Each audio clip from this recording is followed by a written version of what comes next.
Why is it locked? What? Why is it locked? Oh no. That's not opening.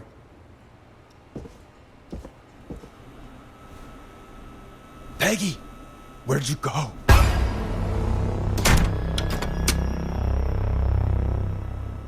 No way. This can't be happening.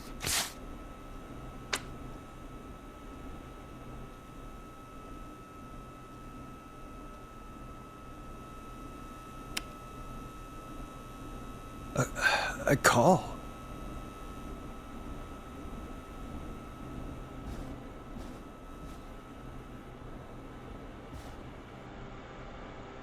Did Dawn press the Peggy button?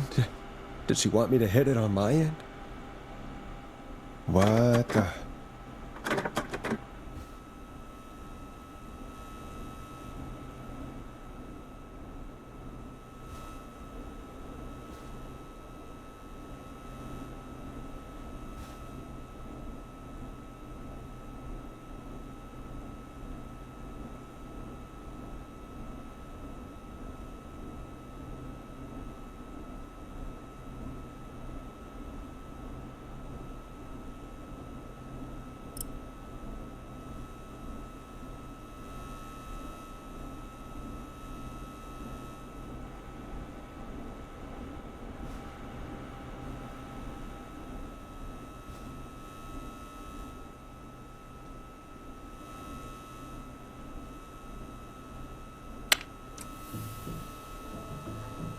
Where's Peggy, Dawn?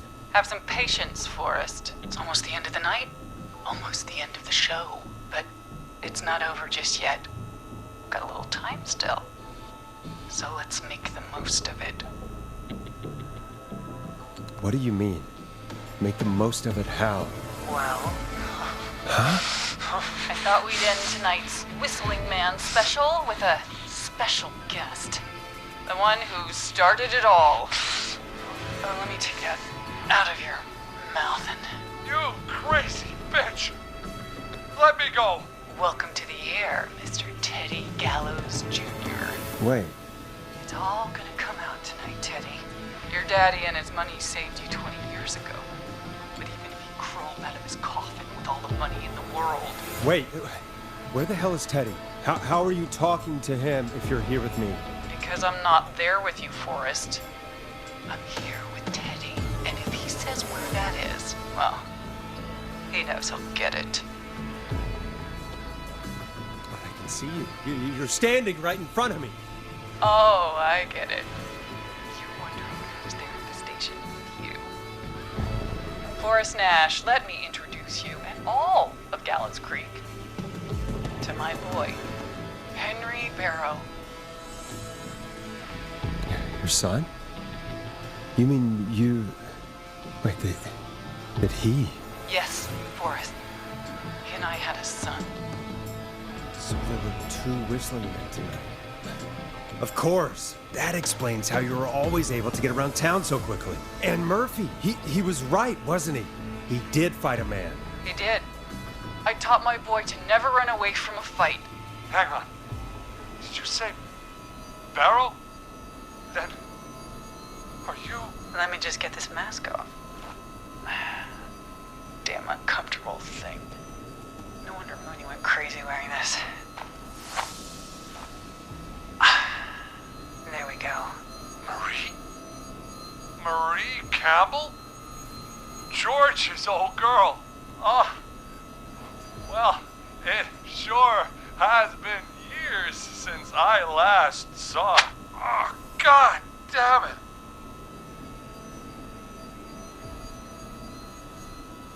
Marie Campbell? So, not Dawn, huh?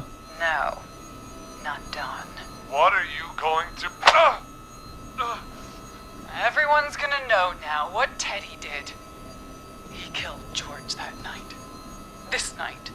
20 years ago. Listen to me. You... You're gonna talk when I talk to you. And not a moment before. Meanwhile, Forrest, I'm gonna give you the chance to talk. You're gonna help me reveal what really happened to George all those years ago.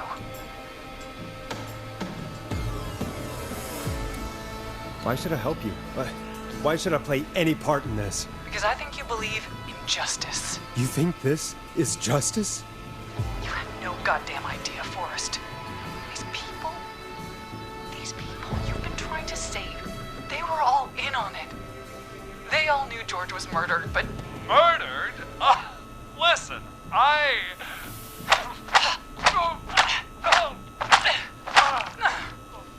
said you speak when you're spoken to. Now, I know you've done some good work tonight in piecing together what happened to George 20 years ago, and that's why I want you to interview us. Are you serious? You want me to interview you? Am I serious? After everything tonight, you really have to ask me if I'm serious. Do a good job. And hell, you might be the only one to leave here alive.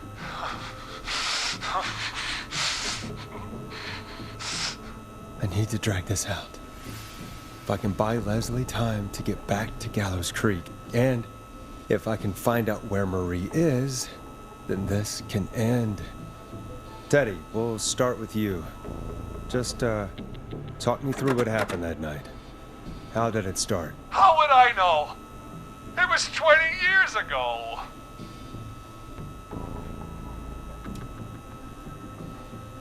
Teddy, be honest with me or we're both going to die. Honest? Forrest, I'm trapped here with a psycho. Ow. What the hell? God damn it. Okay. Our first team party was coming up. And when I saw the date it was scheduled for, I had an idea for a way we could prank the new guys.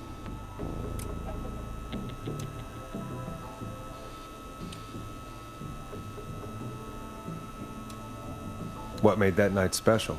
That was the night Mooney went missing. We couldn't pass it up. I was just surprised no one had ever thought to do it before. Wait.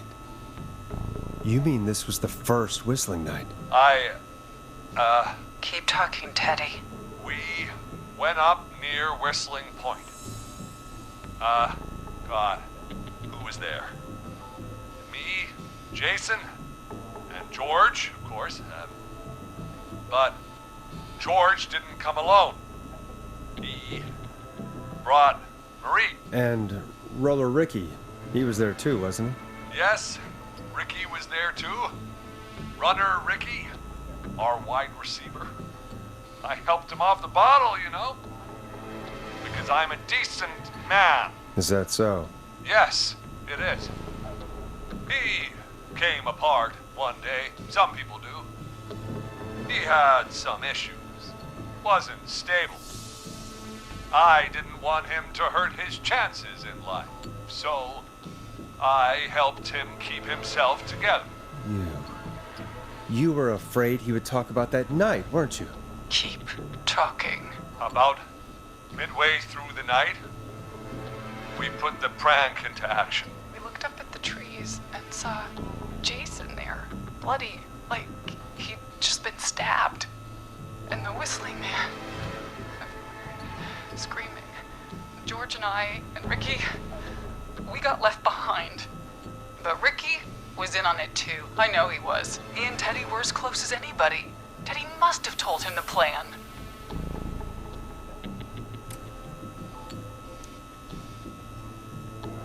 No, Marie, you're wrong. Ricky didn't know. What? Did you miss that part of the broadcast? I spoke to him earlier. He had no idea what was happening. He said he was as terrified as anybody. Isn't that right, Teddy? You didn't tell him, did you? Ricky never could keep his mouth shut. If we told him, he would have given everything away. But well, it doesn't matter. He didn't run his mouth enough to tell anybody about it afterwards. He's still guilty. It was just a stupid prank. How can you still say it was just a prank? Oh, come on. God damn it. You made George think Jason had been murdered. He thought his best friend was dead. And so tonight you stabbed him for real? It's the role he wanted to play. Jason's still alive, Marie. He was with a friend. We talked her through how to stop the bleeding and got him professional help just in time. Oh.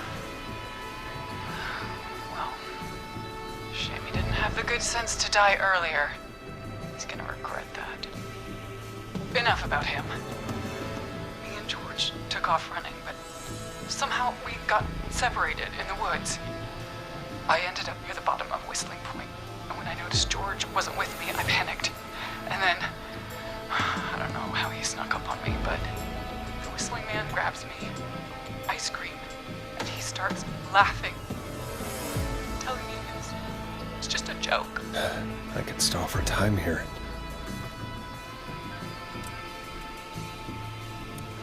How did you feel in that moment? I felt like nothing was real. I felt small and confused, and Tell me what happened next.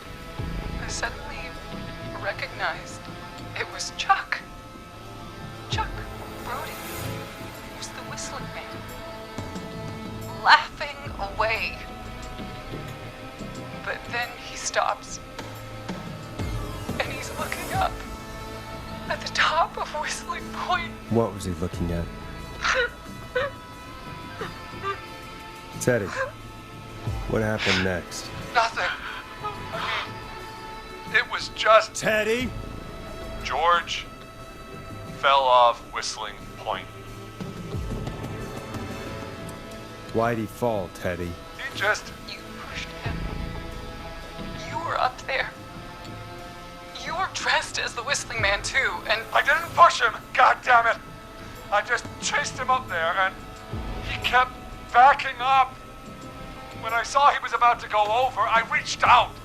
That's what you saw. you liar! It's not my fault. He didn't know it was a joke. If he'd had any brains, he would have realized. Ugh, you bitch. No one's going to believe this. After all you did.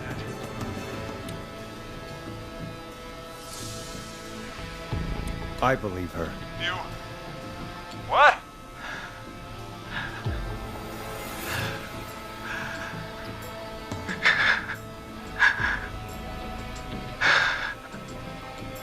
Why else cover it up? My future was at stake, Nash. You know what it's like. People like us are bred for bigger things. I'm going to be the mayor of this town, Forrest. And then governor. And then, who knows? What happened that night was tragic. It should never have happened. But it was a mistake. It was just a stupid joke gone wrong. So my father sent Clive out to clean it up. Why should a blip ruin my future? George was a blip? He wasn't a blip, Marie. His father covered it up from there. I searched for George's body all night, but Sandra found him the next morning while out jazz running. she found him in the river, but she lied about that to protect Teddy. She said something about her rent going up, unless she... Teddy, did your father own Sandra Sharp's dance studio? It's Gallows Creek, not Sharp Creek. Hit him again, Marie. Damn it. Yes. Okay. We own most of the town. That's it then. Your father was going to run her out of business, unless she lied and said she found him in the reservoir instead of the river. What my father did in his business dealings is nothing to do with me. The false reports. That's why you killed Sheriff Matthews, too, isn't it, Maria?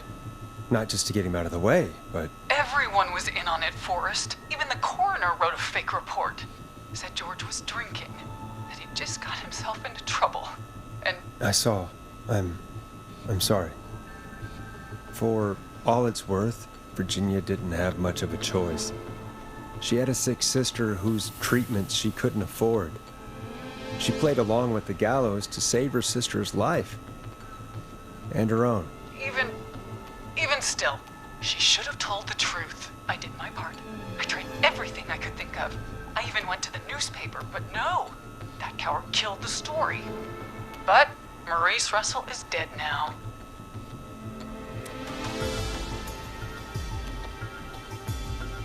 You've been through hell, Marie. I'm sorry. You've got no idea. Never should have started.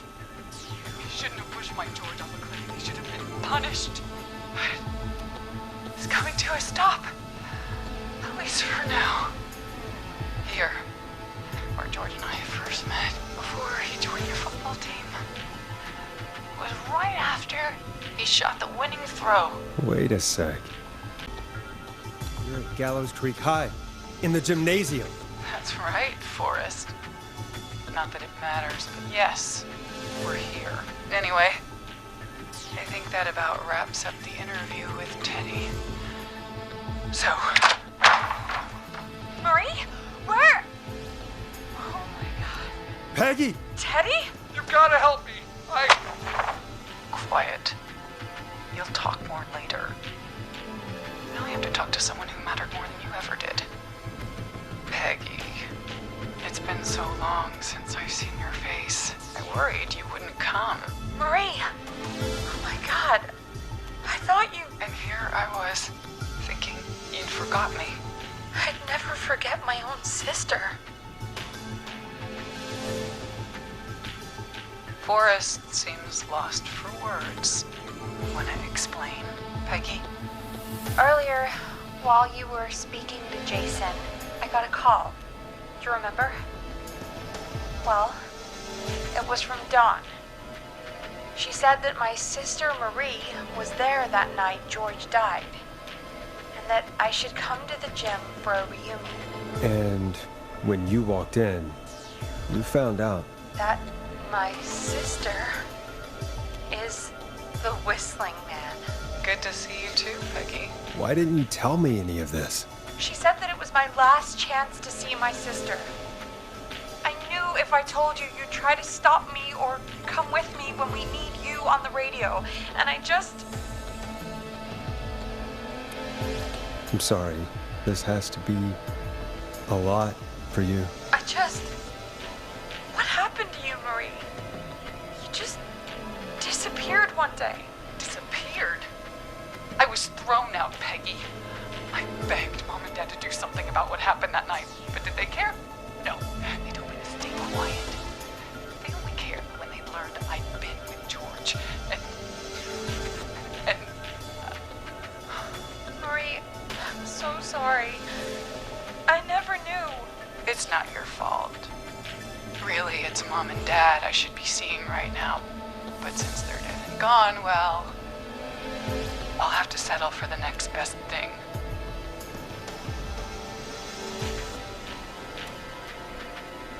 You mean Peggy, don't you, Marie? Someone has to pay for what they did. Marie, please. Mom and Dad are gone, Peggy. Besides, you forgot me. Just like the rest. You forgot. Was there any way I could prove Peggy didn't forget Marie?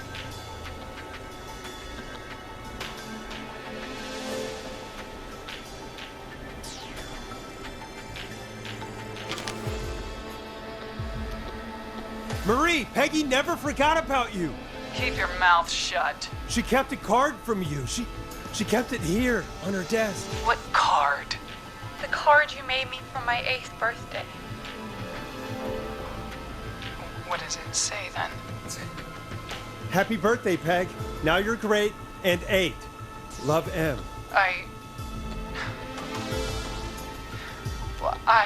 Henderson police! Freeze! No! Henry! Get out of there! Peggy! We have 2 wounded, and we're in pursuit of the suspect. Henderson police! Freeze! Forrest! Leslie, how's Peggy? She's been cut pretty bad, but we're here now. I'll be okay. God, Marie. Hey, officer! I need you to look after Peggy. She needs help. Now, we got here just in the nick of time. Where's Marie? She bolted right as we got here. The police are right on her heels. It won't be long now. It's over, Forrest. Well, folks, it was a long night, but we made it through together. I'm gonna head off to go check on Peggy. This has been Forrest Nash.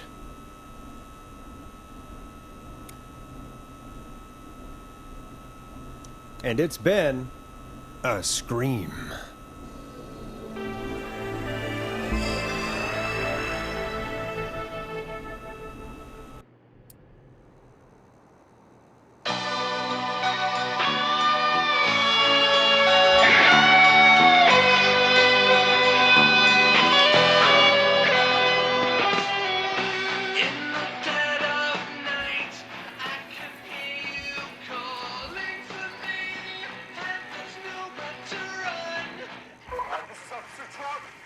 Come in. One suspect is in custody. We've trailed the other suspect into the nearby woods.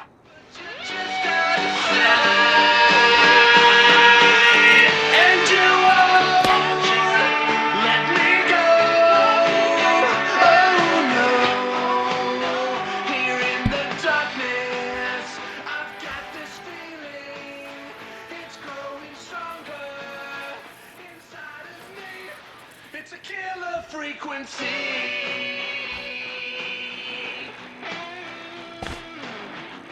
I can feel my heartbeat and it's bursting out of my chest. But the radio's on and it's playing the song we love best. I can put up a fight, but you just gotta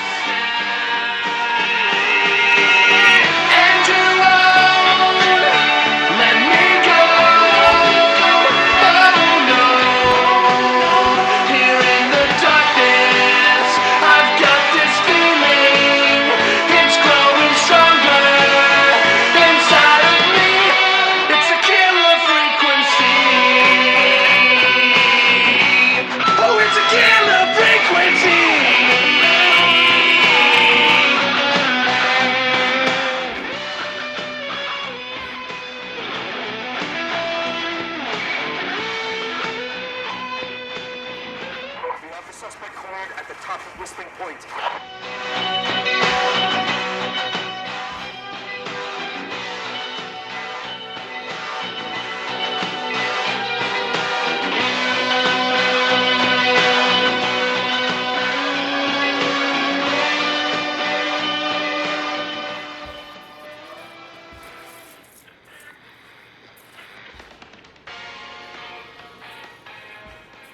Stop! Put your hands in the air! Get down on the ground!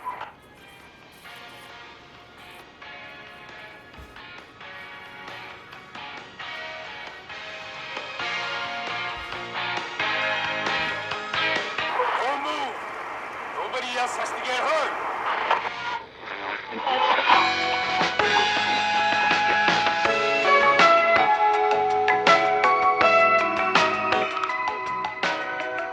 No, stop! Suspect has jumped!